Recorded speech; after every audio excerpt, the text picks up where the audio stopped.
جب خدا سے پہلی ملاقات ہوئی تو وہ سانپ بن گئی۔ مقدس موسیٰ ڈرے، لیکن خدا نے کہا اس کی دم کو پکڑ لے۔ جب اس نے اس کی دم کو پکڑا تو وہ پھر اسٹک بن گئی، پھر وہ لاٹھی بن گئی، پھر وہ عصا بن گئی۔ اور یہی اختیار، یہ عصا، جب کبھی ناگہانی آفت آئی ہے، مقدس موسیٰ نے اس کو استعمال کیا، اس اختیار کو استعمال کیا، اس لاٹھی کو استعمال کیا، اس عصا کو استعمال کیا۔ جب 10 آفات مصر میں آئیں تو اسی عصا کا استعمال کیا گیا۔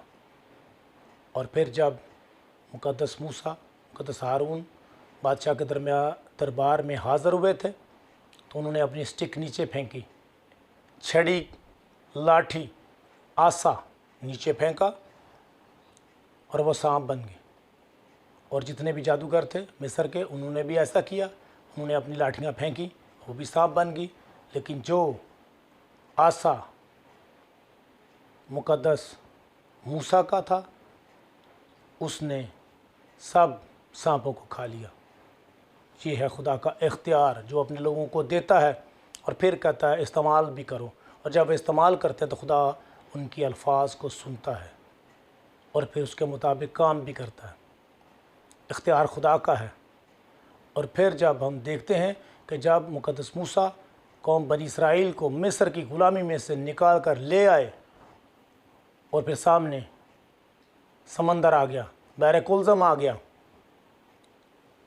اور پیچھے مصری فوج اور رتھوں پر آ گئی ان کو پکڑنے کے لیے تاکہ ان کو واپس لے کے جائے، تاکہ پھر یہ غلام بنے، کیونکہ وہ غلام تھے۔ اور جب انہوں نے سوچا کہ یہ بھاگ نہ جائیں، بعد میں ان کو خیال آیا، وہ پیچھے رتھوں کے ساتھ، اپنی فوجوں کے ساتھ، اپنی آرمی کے ساتھ آئے، اور اسرائیلی قوم گھبرا گئی، ڈر گئی۔ اور مقدس موسیٰ وہاں پہ کھڑے تھے، سامنے سمندر اور دوسری جانب مصریوں کی فوج رتھوں پر، اس کی آرمی۔ تو خدا نے، یہوہ خدا نے، الوہیم خدا نے، ایڈونائی خدا نے مقدس موسیٰ سے کہا تو مجھ سے کیوں فریاد کرتا ہے؟ تو تیرے ہاتھ میں لاٹھی ہے، اس کو پکڑ اور سمندر پر اپنا ہاتھ بڑھا کر سمندر کو 2 ٹکڑے کر دے، اور اسرائیلی قوم کو بیچ میں خشکی سے لے کر چلا جا۔ اور جن کو تو آج دیکھتا ہے، مصریوں کو پھر کبھی نہیں دیکھے گا۔ اور ایسا ہوا کہ مقدس موسیٰ نے اپنی لاٹھی کو پکڑا، اپنے عصا کو سمندر پر بڑھایا، اور سمندر 2 ٹکڑے ہو گیا، اور اسرائیل کے تمام لوگ وہاں پر سمندر میں سے خشکی کے راستے چلے گئے، اور انہوں نے سمندر کو پار کر لیا۔ اور ان کے پیچھے مصریوں کی جو فوج آئی تھی وہ رتھوں سمیت برباد ہوگی، مر گئی، اور پھر کبھی کسی نے ان کو نہ دیکھا۔ یہ ہے خدا کا اختیار۔ عصا، سٹک، یہ کون سا عصا یا سٹک یا چھڑی تھی جو سمندر کو تو ٹکڑے کر دیتی ہے، لیکن یہ اختیار یہوہ خدا کا تھا جنہوں نے مقدس موسیٰ کو دیا تھا، اور اختیار خدا کا تھا۔ استعمال مقدس موسیٰ کر رہے ہیں عصا کو، لاٹھی کو، اور خدا بھی کہہ رہا ہے، اور جیسے وہ کر رہا ہے مقدس موسیٰ، خدا فوراً ویسا ہی کر رہا ہے جیسا مقدس موسیٰ کہتا ہے، ویسے ہی خدا عمل کر دیتا ہے، کام کر دیتا ہے، لوگوں کو بچا لیتا ہے، کیونکہ اختیار یہوہ خدا کا ہی ہے جو اپنے لوگوں کو دیتا ہے۔ اور پھر ہم دیکھتے ہیں مقدس ایلیا کو، اس نے اخیب بادشاہ کے سامنے کھڑے ہو کر کہا، خداوند اسرائیل کے خدا کی حیات کی قسم، ان دنوں میں اوس نہیں پڑے گی، مینہ نہیں برسے گا زمین پر جب تک میں نہ کہوں۔ اور ایسا ہی ہوا، 3.5 سال تک زمین پر بارش نہ ہوئی، کال پڑ گیا۔ اور پھر جب مقدس ایلیا سارپت کی بیوہ کے پاس گئے، اسے کہا کہ میرے لیے پانی لیتی آ، اور ساتھ میں 1 ٹکڑا روٹی کا بھی لیتی آنا۔ اس نے کہا ہاں میں لکڑیاں چن رہی ہوں، میں اپنے گھر جاؤں گی کیونکہ میرے مٹکے میں ایک مٹھی آٹا ہے اور تھوڑا سا تیل میری کپی میں ہے، تیل کی کپی میں تھوڑا سا تیل ہے، میں اور میرا بیٹا کھائیں گے اور پھر مر جائیں گے۔ لیکن مقدس ایلیا نے کہا، جا جیسا تو کہتی ہے ویسا کر، لیکن پہلے میرے لیے ایک ٹکیا، میرے لیے ایک روٹی، میرے لیے ایک پھلکی بنا کر لے کے آ، بعد میں تو اپنے لیے اور اپنے بیٹے کے لیے بنانا۔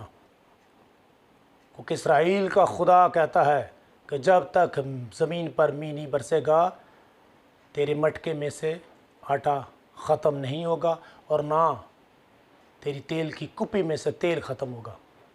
یہ ہے یہوہ خدا کا اختیار جو اپنے لوگوں کو دیتا ہے، اور جب لوگ استعمال کرتے ہیں اس کے لوگ، تو پھر خدا فوراً ان کی بات کو فوراً سنتا ہے اور فوراً اس کے مطابق کر دیتا ہے، کیونکہ جو چیزیں نہیں ہیں خداوند انہیں ایسے بدلتا ہے جیسے وہ ہیں۔ اور مقدس الیشا جو مقدس ایلیا کے شاگرد تھے، انہوں نے بھی ایسے ہی کیا، خدا کا اختیار استعمال کیا، خدا کا اختیار ان کے پاس تھا، انہوں نے استعمال کیا کہ جب ایک انبیاء زادی، ایک نبی کی بیوہ اس کے پاس آئی اور مقدس الیشا سے کہا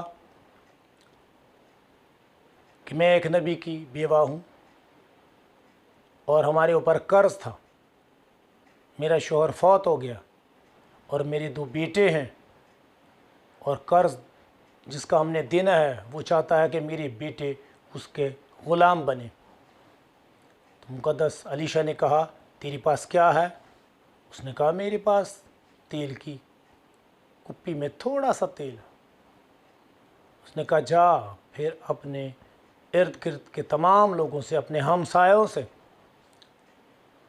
برتن ادھار لے لے، جتنے بھی لے سکتی ہے، خالی برتن لے لے، اور اپنے بیٹوں کو لے کر اپنے گھر میں جا اور پیچھے سے دروازہ بند کر لے، اور برتنوں کے اندر تو تیل ڈالتی رہنا، اور جو برتن بھرتا رہے اس کو سائڈ پہ کرتے رہو۔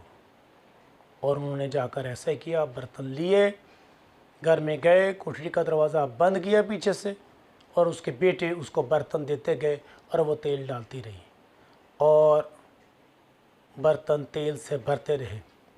اور جب تمام برتن بھر گئے اور اس نبی کی بیوہ نے، اس عورت نے اپنے بیٹے سے کہا کہ برتن لے کے آ، اس نے کہا برتن ختم ہو گئے، تو تیل موقوف ہو گیا۔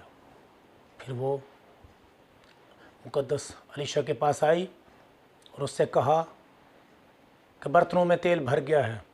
اس نے کہا، جا اور جا کر تیل کو بیچ اور قرض خواہ کو رقم ادا کر، اور جو باقی بچ جائے اس سے اپنا گزارا کرو۔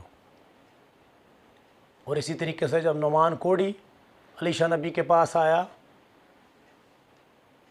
اور وہ چاہتا تھا کہ الیشا نبی اس کے پاس آئے، اس کے لیے دعا کرے، لیکن الیشا نبی نے کیا کہا، اندر سے ہی قاصد بھیج دیا کہ جاؤ نعمان سے کہو کہ دریائے یردن میں 7 غوطے لگا لے، تو اس کا بدن بحال ہو جائے گا، اس کا کوڑ جاتا رہے گا اور وہ پاک اور صاف ہو جائے گا۔ نعمان کو غصہ آیا، ناراض ہوا، رنجیدہ ہوا۔ اس نے کہا کہ میں کہتا تھا، دل میں سوچتا تھا کہ نبی خدا کا باہر آئے گا، میرے لیے اپنے خدا سے دعا کرے گا، جہاں پر میرا زخم ہے وہاں پر ہاتھ لگائے گا اور اپنے خدا سے دعا کرے گا اور پھر مجھے شفا ملے گی، لیکن اس نے تو مجھ سے ملنا ہی گوارا نہیں کیا۔ اس نے قاصد بھیج کر مجھے پیغام دے دیا کہ دریائے یردن میں 7 غوطے لگا لے۔ تو اس کے ساتھیوں نے کہا کہ اگر نبی اس سے کوئی بڑا کام تجھے کہتا تو کیا تو نہ کرتا؟ لہٰذا ایسا ہی کر۔ تو نعمان کوڑی گیا دریائے یردن میں، اس نے 7 غوطے لگائے اور اس کا بدن پاک صاف ہو گیا، ایک بچے کی مانند ہو گیا۔ یہ ہے خدا کا اختیار جو وہ اپنے لوگوں کو دیتا ہے، اور انہیں کہتا ہے استعمال بھی کرو۔ جب وہ استعمال کرتے ہیں تو خدا ان کی منہ کی بات کو پورا کرتا ہے، کیونکہ اختیار یہوہ خدا کا ہوتا ہے، اختیار خدا کا ہی ہوتا ہے جو اپنے لوگوں کو دیتا ہے۔ خداوند اس کلام کے وسیلہ سے آپ سب کو بڑی برکت دے۔ God bless you all.